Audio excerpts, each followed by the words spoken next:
This story is titled, Fiancé Pretended to Cheat on Me as a Prank, so I took back the ring and walked away. Guys, before we start the video, I just saw something crazy. 82% of you watching right now aren't subscribed. If you're already here enjoying the content, why not hit that subscribe button? It's completely free, takes just a second, and it really helps the channel grow so I can keep bringing you more stories you love. Now let's start the video. OP starts by saying, I've been with Emma, 26 female, for just over 3 years now. Things were good, or at least I thought they were. We'd talked about marriage a couple of times over the years, so I knew she was on the same page as me. After saving up for months, I decided it was finally time to propose. I wanted to make it special, something she'd always remember. I planned the whole thing down to the smallest detail. First, I booked a resort by the lake. It wasn't just any resort. It was one of those places you see in Instagram travel posts, with private cabins, a gorgeous view, and a setup for fancy dinners by the water. I spent a good chunk of my savings on it, but it felt worth it.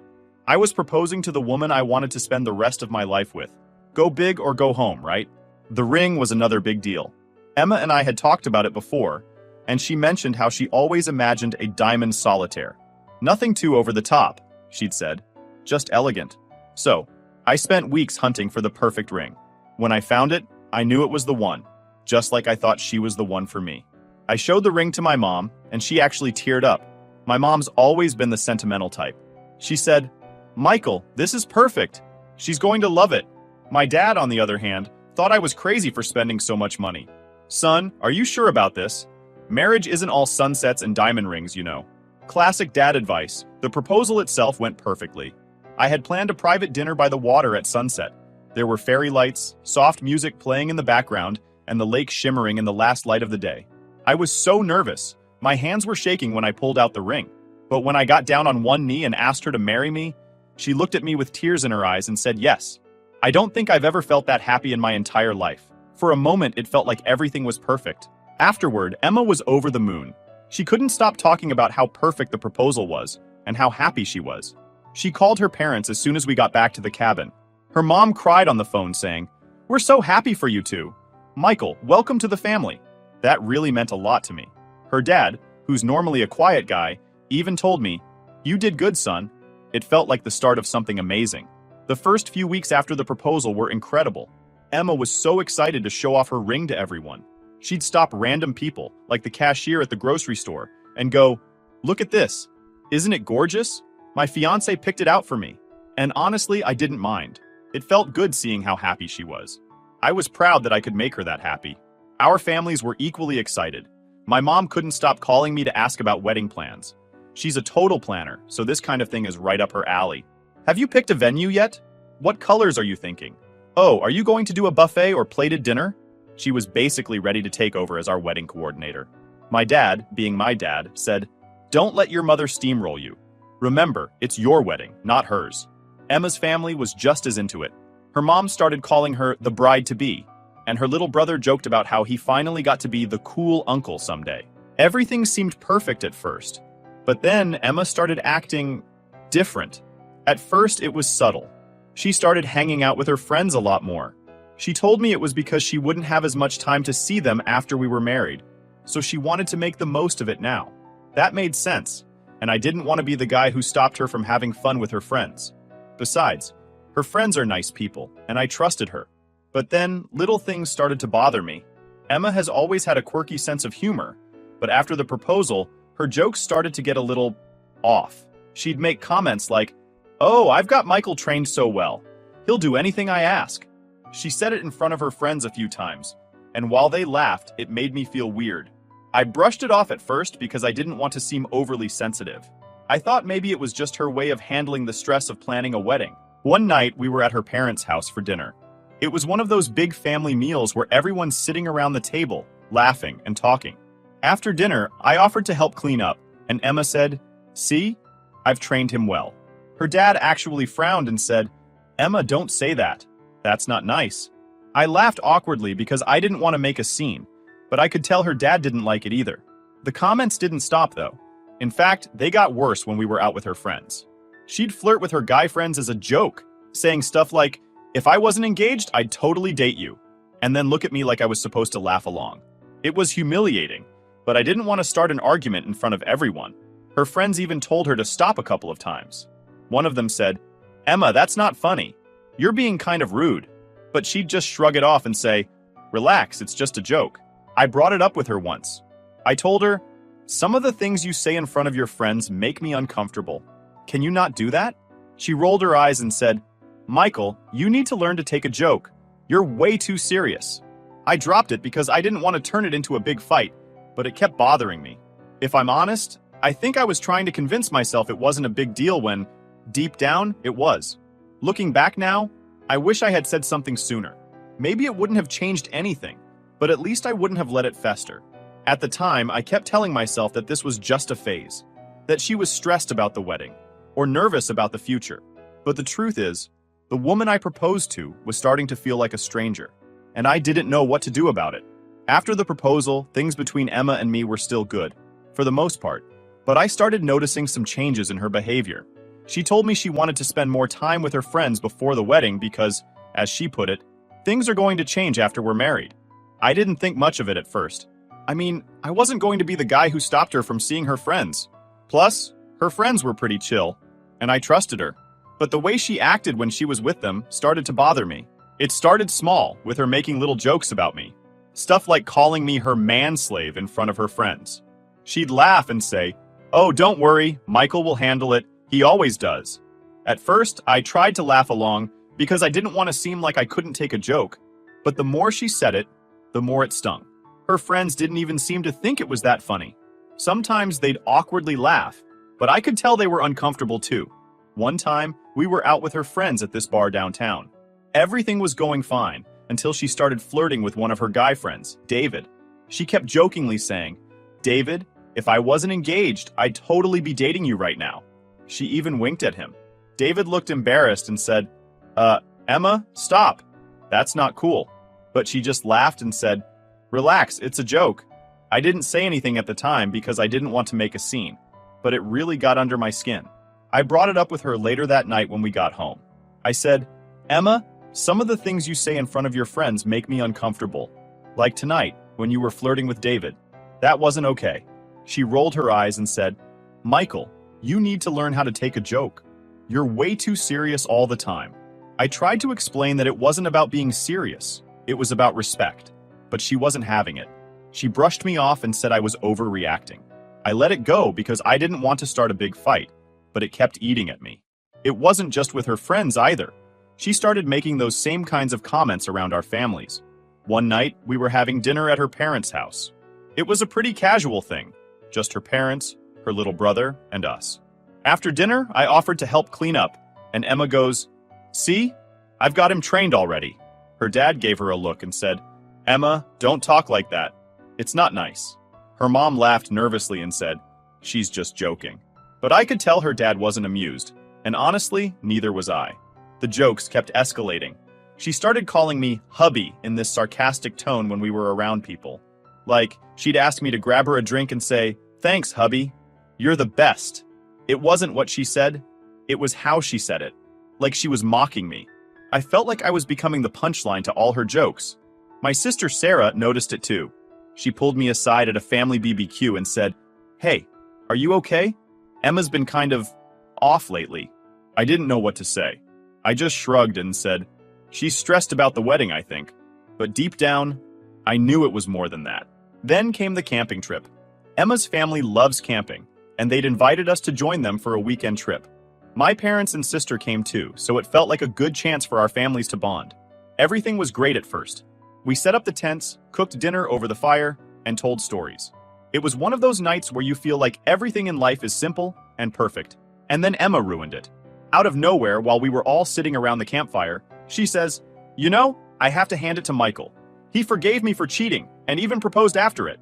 The whole group went silent. I stared at her, completely stunned, while my mom's face turned white. My dad, who'd been poking the fire with a stick, froze. My sister whispered, "What did she just say?" I couldn't even process it. I asked her, "When did you cheat?" She smirked and said, "Oh, you know, a few days before we went to the resort." How could you forget? It was so memorable for me. A couple of her friends laughed nervously, probably thinking it was some inside joke. But my family wasn't laughing. My mom looked like she was about to cry, and my dad just shook his head. Before I could say anything, Emma burst out laughing and said, "Relax! It's a joke! You're all so uptight!" My dad stood up and said, "Emma, that's not funny." My mom quietly got up and went back to the tent. I just sat there, frozen, while everyone else awkwardly tried to change the subject. That night, I barely slept. I kept replaying what she said in my head. Was this who Emma really was? Someone who thought it was funny to humiliate me in front of our families and friends?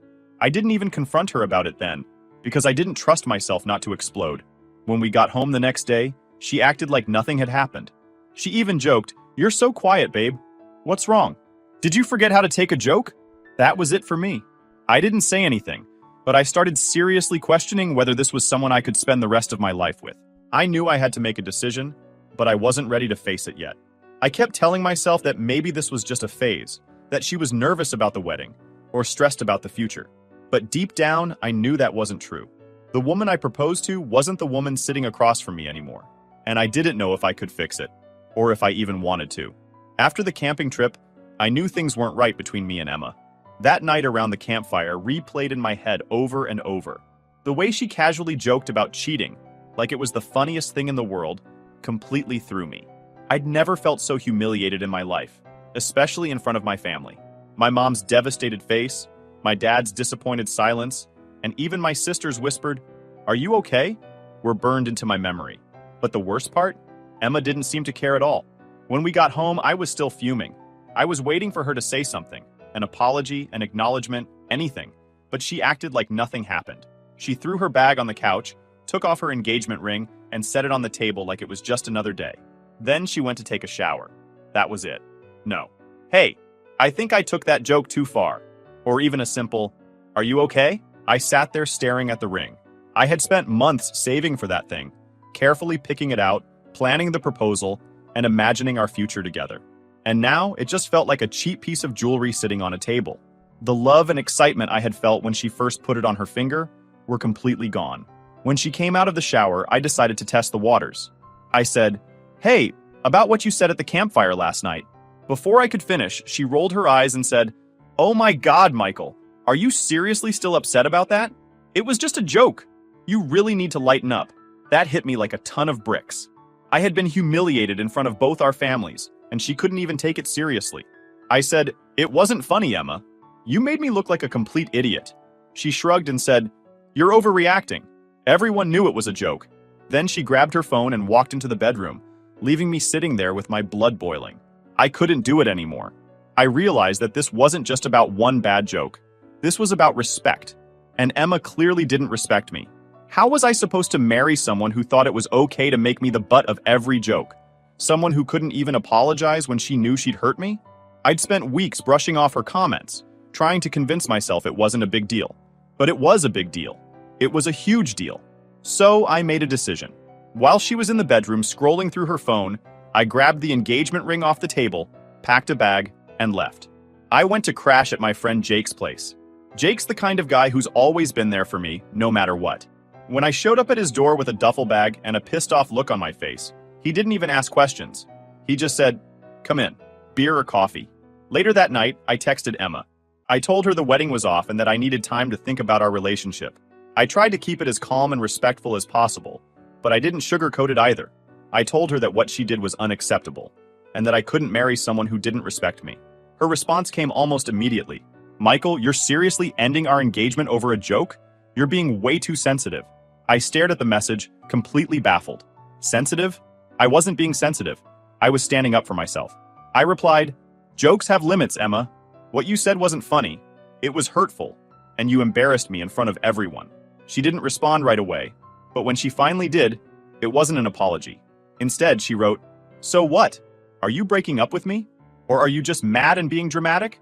I didn't have the energy to argue with her anymore, so I just put my phone down and tried to focus on the TV. Jake, sitting next to me, finally asked, "All right, man, what's going on?" I told him everything, from the little jokes she'd been making to the campfire incident. Jake, who's usually the most laid-back guy in the world, shook his head and said, "Dude, that's messed up. If she can't see why you're upset, that's a red flag. You deserve better." The next morning, Emma called. I was half asleep when I answered, and she started yelling immediately. "Where's my ring, Michael? You had no right to take it. It's mine." I couldn't help but laugh. Emma, the ring was a symbol of my love and our future together. Since both of those are now in question, it's not yours anymore. She didn't like that answer. You're such a cheapskate, she spat. What kind of man takes back an engagement ring? I was done being nice. The kind of man who realizes he made a mistake proposing to someone who doesn't respect him, I shot back. She hung up after that, but I knew this wasn't the end of it. After calling off the wedding, I thought things might settle down, but I couldn't have been more wrong. Emma wasn't letting this go without a fight. Not a respectful, adult conversation kind of fight, but a full-blown, public drama explosion. What I didn't expect was how quickly she'd weaponize social media to turn this into a circus. The day after I moved out, I woke up to dozens of texts from mutual friends and family members. My sister Sarah sent me a screenshot of a Facebook post Emma made that morning. It was a long, dramatic essay where she painted herself as the victim of my unreasonable behavior. The post read something like, "I can't believe I'm having to go through this. My fiancé, who I thought loved me, took back the engagement ring and called off our wedding because I made one joke. He's so insecure and sensitive that he can't handle a strong, confident woman. I guess it's better I found out now, rather than after marrying him." Underneath, there were dozens of comments from her friends hyping her up. "You deserve better, Queen. Good riddance to that loser. And if he can't take a joke, he's not man enough for you." It was infuriating. She had twisted the story into something it wasn't, and now I looked like the bad guy to half of our social circle. The Facebook post was bad enough, but then her mom called me. Her tone was calm at first, but I could tell she wasn't happy. "Michael, I just want to understand what happened," she said. "Emma told us you called off the wedding because she made a silly joke. I don't want to take sides, but don't you think this is all a bit extreme?" I took a deep breath and explained the situation to her. I told her it wasn't about one joke. It was about months of disrespect, the constant humiliation, and how the campfire incident was the final straw. Her mom listened quietly, but I could tell she didn't really get it. She kept saying things like, "You know how Emma is, Michael. She has a playful sense of humor. She didn't mean any harm." Finally, I said, "With all due respect, Mrs. Taylor, this isn't about her sense of humor. It's about the fact that she doesn't respect me or our relationship. I can't marry someone who treats me like a joke." That seemed to shut her down, but not for long. A few hours later, Emma's dad called. He was much more blunt. "Michael, I don't know what's going on between you and Emma, but you need to make this right. She's devastated, and this is all starting to look really bad for both of you. Just apologize and work it out." I couldn't believe what I was hearing. "Work it out?" I said. "Did she tell you what she said in front of everyone at the campfire? Did she mention how she's been disrespecting me for months?" He sighed and said, "She said it was a joke, Michael. You're blowing this out of proportion." That was the moment I realized Emma had probably been feeding her family a very different version of events. I told him, "I'm sorry, but I'm not going to apologize for standing up for myself. This isn't something I can just sweep under the rug." Emma wasn't satisfied with dragging me on Facebook. She started reaching out to mutual friends, trying to turn them against me. A couple of my close friends, like Jake, saw right through it and had my back. But some of the more casual friends we shared started messaging me, asking, "What's going on, man? Emma says you flipped out over nothing." I didn't want to get into a back and forth with her through our friends, so I kept my explanation short and to the point. I called off the wedding because of repeated disrespect. That's all there is to it. Most people left it at that, but a few tried to play peacemaker. "Dude, are you sure you don't want to just talk things out? Maybe you guys can fix this." The truth was, I had already made up my mind.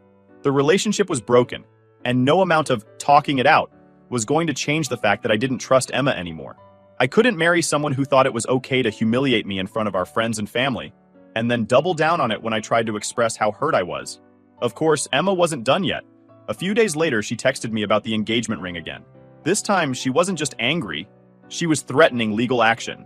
"You can't just take the ring, Michael," she wrote. "It's legally mine. If you don't give it back, I'll have to get a lawyer involved." I couldn't help but laugh when I read that. Legally hers? That's not how engagement rings work. I replied, "The ring was a symbol of our engagement. Since the engagement is off, the ring is no longer yours. Feel free to consult a lawyer if you want." That seemed to push her over the edge. She went back to social media, posting another update about how I stole the ring and how she was going to fight for what's rightfully hers. By this point, I had blocked her on everything, but Sarah kept me updated. "She's seriously unhinged," Sarah said, sending me yet another screenshot. This one was a long rant about how I was financially abusive for taking back the ring. Financially abusive? I couldn't believe it. Through all of this, my family was my rock. My mom called me every day to check in and remind me I was doing the right thing. "Michael, you deserve someone who lifts you up, not someone who tears you down," she said. My dad, who's not the most emotional guy, even told me, "You made a tough call, but it was the right one. Marriage is about respect." And it sounds like Emma doesn't understand that. Even my sister, who had always been a little skeptical of Emma, was supportive. Honestly, I'm glad this happened now and not after the wedding. Imagine dealing with this kind of behavior for the rest of your life. Hearing that from the people closest to me made all the difference. It reminded me that I wasn't crazy or overreacting. I was standing up for myself, and that's something I shouldn't feel guilty about. By the end of the week, I felt more confident in my decision than ever. But it still hurt. This was the woman I thought I was going to spend the rest of my life with. I had envisioned a future with her. Marriage, kids, growing old together, and now all of that was gone. It's hard to let go of something you've invested so much time and love into, even when you know it's for the best. Emma, meanwhile, kept escalating. I heard from mutual friends that she was planning to expose me with some made-up story about how I mistreated her during our relationship. At this point, I was done caring. Let her say whatever she wants. I knew the truth, and so did the people who mattered most to me. By the time the second week after the breakup rolled around, I thought Emma would have calmed down. Instead, she decided to double down on her campaign to make me the villain. I had already blocked her on every platform, but that didn't stop her from finding new ways to escalate.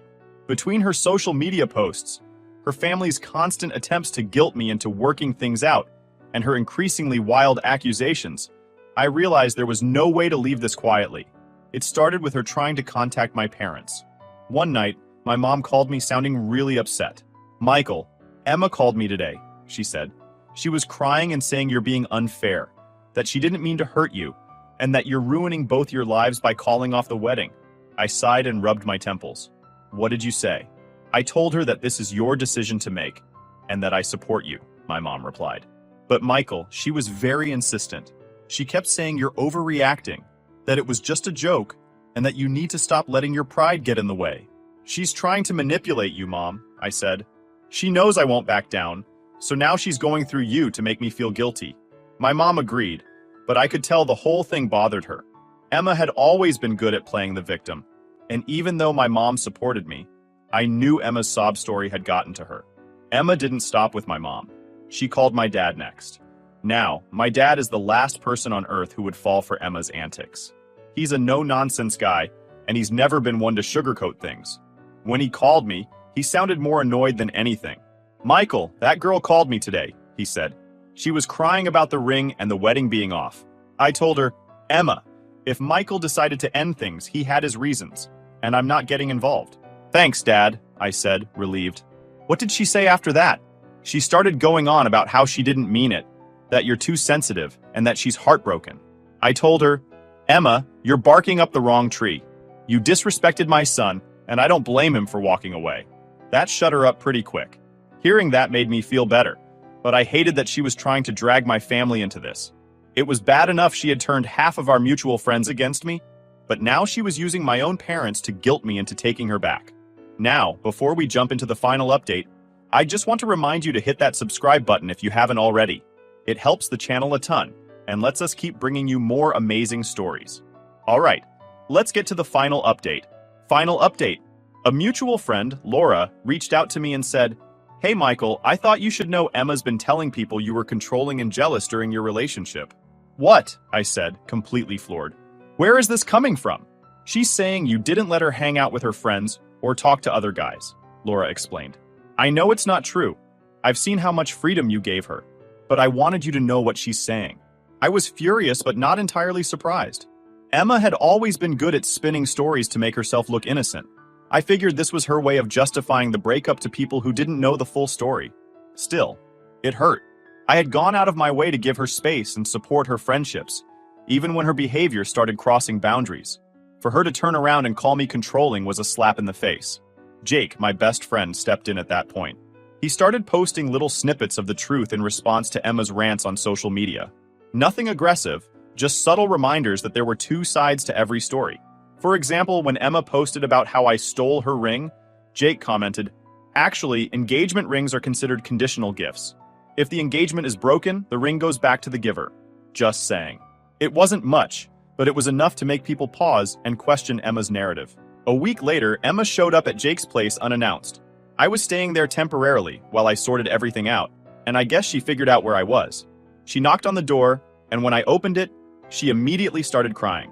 "Michael, please," she said, her voice shaking. "Can we talk? Just for a few minutes?" Jake, who had been sitting on the couch, gave me a look like, "Do you want me to kick her out?" I shook my head. As much as I didn't want to talk to her, I figured this might be the only way to get her to stop. We sat down at the kitchen table, and Emma launched into a long, emotional speech about how much she loved me, how sorry she was, and how she didn't realize her jokes had hurt me so much. "I was just trying to make people laugh," she said. "I didn't mean to disrespect you. You know I'd never actually cheat on you." I let her talk for a while, but when she started blaming me for overreacting again, I cut her off. "Emma, stop. You keep saying it was just a joke, but jokes have limits. You crossed the line, and instead of apologizing, you doubled down and acted like I was the problem. How can I marry someone who doesn't respect me?" Her tears dried up pretty quickly after that. She sniffed and said, "So that's it? You're just throwing away 3 years over one bad joke?"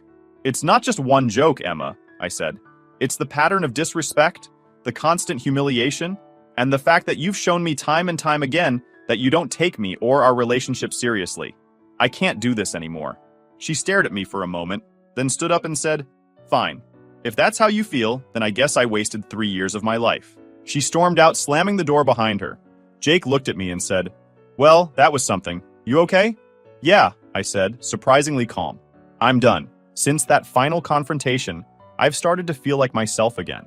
Cutting Emma out of my life was the best decision I've ever made, even if it was painful at first. My family has been incredibly supportive, and I've realized who my true friends are. Some of the people who took Emma's side have started to reach out, saying they didn't know the full story. I haven't decided if I want to bother reconnecting with them yet. For now, I'm just focused on moving forward. Emma, as far as I know, is still telling her version of the story to anyone who will listen. But I've stopped caring. Let her say whatever she wants. I know the truth, and the people who matter to me know it too. At the end of the day, I'm just glad I found out who she really was before it was too late." So Reddit, am I the a-hole?